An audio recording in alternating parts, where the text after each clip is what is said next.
ऋग्वेद में बोला गया है कि ये जो शरीर है परमात्मा ने तुम्हें कर्म करके सुखी रखने के लिए दिया है। अतः आप निरंतर सही कर्म करोगे और सफलता के रास्ते पे चलोगे तो यही शरीर तुम्हारा इसी जन्म में सब कुछ है। अगर आप कर्म नहीं करोगे, दुखी रहोगे, परेशान रहोगे तो यही शरीर तुम्हारे लिए बोझ बन जाएगा और खुद को तो अपने आप को तुम दुख दोगे ही, साथ में इस शरीर को भी दुख दोगे, इस आत्मा को भी दुख दोगे और जिस परमात्मा ने ये शरीर तुम्हें दिया है उनको भी दुख दोगे, क्योंकि सिर्फ तुम अपने गलत कार्य या गलत कर्मों के चक्कर में असफल हो और इसकी कहीं न तो कहीं बर्बादी का कारण आप दूसरों को मानते हो। इसलिए ईश्वर ने यह शरीर आपको दिया है तो आप इसका कर्म करके सदुपयोग करो और जीवन में सफल हो जाओ। तो अब देखो, परमात्मा भी खुश होंगे, तुम भी खुश होगे, आत्मा भी खुश होगा। नमस्कार प्रिय तुला राशि वाले, 1 नवंबर से लेकर के 30 नवंबर के मध्य का संपूर्ण मासिक राशिफल लेकर के, यानी पूरे महीने का राशिफल लेकर के मैं एस्ट्रोलॉजर डॉक्टर वी गुप्ता हर बार की तरह इस बार भी आपके समक्ष प्रस्तुत हो गया हूं।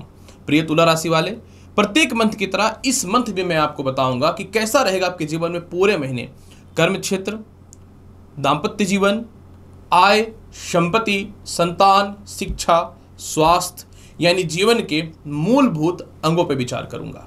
साथ में अगर ग्रहों की स्थितियों में किसी प्रकार की कोई अस्थिरता है तो पूरे महीने आपको अपने ग्रहों के अशुभ प्रभाव को किस प्रकार से शुभ करना है, इसकी भी जानकारी मैं आपके समक्ष प्रदान करूंगा। ये जो राशिफल है चंद्र राशि पर आधारित है। अगर आपको अपना चंद्र राशि पता है तो बहुत अच्छी बात है। अगर आपको अपना चंद्र राशि नहीं पता है तो आप लग्न या नाम के अनुसार देख करके इस जानकारी को पूर्ण रूपेण प्राप्त कर सकते हैं। तो चलिए सबसे पहले प्रारंभ करता हूं तुला राशि वाले, कैसा रहेगा आपके जीवन में नवंबर महीने में कर्म क्षेत्र का हाल। प्रिय तुला राशि वाले, निश्चित तौर पे अब 30 अक्टूबर के बाद से ही कर्म क्षेत्र पे राहु की दृष्टि पड़नी चालू हो गई है। अकॉर्डिंग एस्ट्रोलॉजी ये बहुत ही शुभ और लाभकारी पोजीशन पे है और 4 नवंबर से जो है आपके जीवन में शनि का मार्गी होना यह बहुत ही बेहतर है, क्योंकि पंचम भाव को अधिनिष्ठ कर रहा है। अतः इस महीने अगर मैं बात करूं तो नए नौकरी और व्यवसाय के योगों में बढ़ोतरी के अवसर आपको खुल रहे हैं।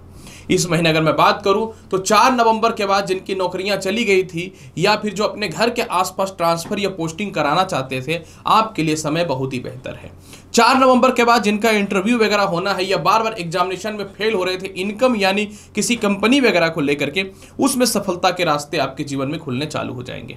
इसके बाद अगर मैं बात करूं तुला राशि वाले, तो 17 नवंबर को सूर्य वृश्चिक राशि यानी द्वितीय भाव पे चले जाएंगे और यहीं पे 16 नवंबर को मंगल भी जाएंगे और 6 नवंबर से बुध का भी प्रवेश हो जाएगा। भाग्य का मालिक का 6 नवंबर से ही द्वितीय भाव पे जाना ये प्रबल राजयोग दिखाता है। अतः जिनको नौकरी व्यवसाय में बेहतर बदलाव करना है, आपके लिए 16 नवंबर के बाद तो प्रबल योग है, जिसमें 6 नवंबर के बाद ही ये योग प्रबल तौर पे दिखना प्रारंभ हो जाएगा। मतलब इस महीने आपके कर्म क्षेत्र की स्थिति बहुत ही अच्छी है। हालांकि जिनको नए नौकरी व्यवसाय को लेकर के समस्याएं हो रही हैं, थोड़ा सा पेशेंस रख लीजिएगा, आपकी भी सफलता 16 नवंबर के बाद होना तय है। अगर मैं बात करूं जिन लॉटरी सट्टा शेयर मार्केट का या फिर मैं बात करूं पार्टनरशिपिंग से रिलेटेड स्थितियों की, देखिए जिनको लॉटरी सट्टा शेयर मार्केट में नुकसान हो रहा था, शांत हो जाइए। 4 नवंबर के बाद जितना पैसा लगाना है लगाइए, धन भाव भी मजबूत होगा और पंचम भाव भी मजबूत होगा। साझा व्यापार की जहां तक मैं बात करूं, उलझने हैं या परेशानियां हैं या डिस्टर्बेंस है, एकदम पेशेंस रख ले। आपके जीवन में 100% जो बोलते हैं ना, 7 नवंबर माफ करेंगे 16 नवंबर के बाद 16 नवंबर तक पार्टनरशिपिंग से रिलेटेड दिक्कतें दूर होंगी। इन्वेस्टर वगैरह आपके जीवन में आता हुआ नजर आएगा। कैसा रहेगा आपके जीवन में विदेश यात्रा का हाल? सीधी बात मैं करता हूं, द्वादश भाव का मालिक 6 तारीख से द्वितीय भाव में जाएगा। द्वितीय भाव में और 3 ग्रह बैठेंगे, द्वितीय, द्वादश और भाग्यश मजबूत हो जाए तो विदेश यात्रा तो कोई रोक ही नहीं सकता। और इत्तेफाक से 6 नवंबर के बाद पूरे महीने आपका द्वितीय भाव में बुध, द्वादश भाव में बुध और भाग्य स्थान का मालिक बुध ही रहने वाला है। अतः 100% आपके जीवन में जो है, कितना भी आप जोर शोर लगा रहे थे नहीं हो पा रहा था, अब होगा। मतलब 6 नवंबर के बाद विदेश यात्रा जाना ही जाना है, कोई भी नहीं रोक सकता है। कैसा रहेगा दाम्पत्य जीवन का हाल और इनकम की भी चर्चा करूंगा। तो पहले इनकम की बात कर ले, इनकम ज्यादा जरूरी होता है। प्रिय तुला राशि वाले, आपके आय कारक स्थान में तो निश्चित तौर पे शुक्र बैठे हुए हैं सिर्फ 3 नवंबर तक। 3 नवंबर से द्वादश भाव में नीच के हो जाएंगे। तो पहले मैं आपको एक बात बताना चाहता हूं कि इस महीने शुक्र जो है वो नीच का होगा, लग्न का मालिक नीच का होगा, अष्टम भाव का मालिक नीच का होगा। तो कुछ उलझने आएंगी, जैसे गलत इन्वेस्टमेंट आपको थोड़ा परेशान कर सकता है, या पारिवारिक मतभेद या ससुराल पक्ष के मतभेद को लेकर के डिस्टर्बेंस, किसी प्रकार को कानूनी परेशानी के चक्करों में पैसे खर्च हो सकते हैं। तो अगर आपको लगता है कि इस प्रकार की परिस्थिति आ सकती है तो इस मामले में अपने आप को थोड़ा सा बचाइएगा। लेकिन ये मैं खर्च के बारे में बता रहा हूं, लेकिन इनकम की जहां तक मैं बात करूं, आपके जीवन में 3 नवंबर के बाद भर भर के धन आएगा, क्योंकि आय कारक स्थान में आय कारक स्थान और धन कारक स्थान एक साथ प्रबल हो रहा। आप बोलेंगे ऐसा क्यों? 4 नवंबर को शनि मार्गी होंगे, आय स्थान पर उनकी दृष्टि है।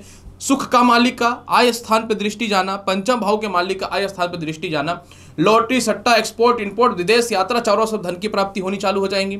इसके बाद 6 नवंबर को बुध द्वितीय भाव में, 16 नवंबर को मंगल द्वितीय भाव में और 17 नवंबर को सूर्य द्वितीय भाव में, यानी चारों तरफ से मोटे धन की प्राप्ति के योग हैं। इस महीने आपके पैसे इतने आएंगे तो आप कभी सोचे भी नहीं थे। कैसा रहेगा दाम्पत्य जीवन का हाल?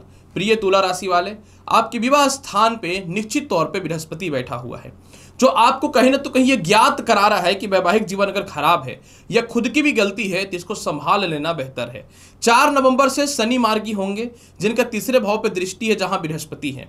मतलब शनि का मार्गी होना थोड़ा सा वैवाहिक जीवन में बेहतर सुधार होता हुआ रहेगा। लेकिन जहां सूर्य और मंगल की दृष्टि सप्तम भाव से गया, सप्तम भाव पूर्ण रूपेण मजबूत हो जाएगा।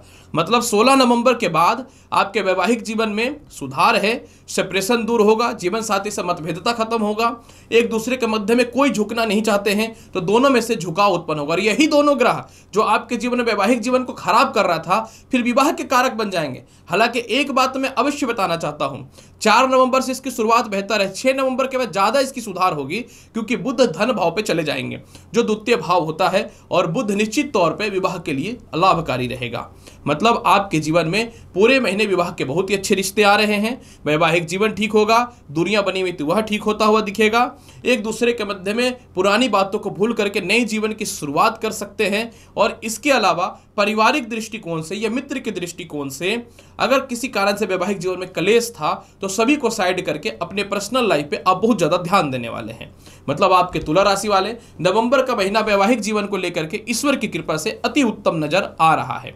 अगर मैं बात करूं लव लाइफ का, 4 नवंबर से आपके लव लाइफ में सॉलिड सुधार हो रहा है। और जिनको द्वितीय विवाह भी करना है, आपके जीवन में भी लिख लो कि 4 नवंबर के बाद से बहुत ही बढ़िया समय आ रहा है कि चतुर्थ भाव का मालिक भी पंचम भाव में है।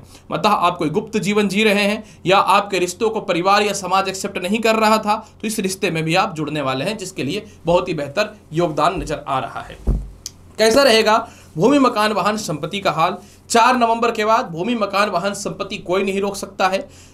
इसके अलावा माता से स्वास्थ्य की बात अगर मैं करूं तो 4 नवंबर के बाद माता का स्वास्थ्य में भी सुधार होता हुआ नजर आएगा।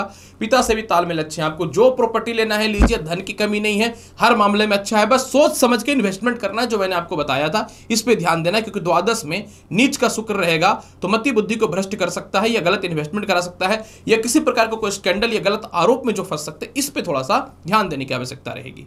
कैसा रहेगा आपके जीवन में शिक्षा और संतान का हाल? 4 नवंबर से शनि मार्गी हो रहे हैं, अतः संतान की तरक्की है, संतान कंसीव होने से रिलेटेड गुड न्यूज भी होगा। द्वितीय संतान का 16 नवंबर से भाग्योन्नति, पदोन्नति के रास्ते खुलेंगे।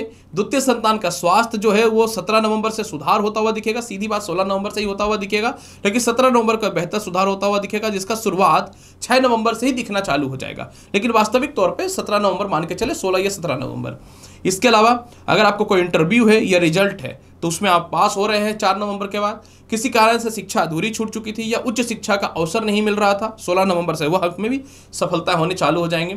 संतान दूर थे तो पास आएंगे या आप संतान के पास जा सकते हैं। संतान से धन के लाभ मामले में कुछ लाभ नहीं मिल पा रहा था, वह भी मिलता हुआ दिखेगा।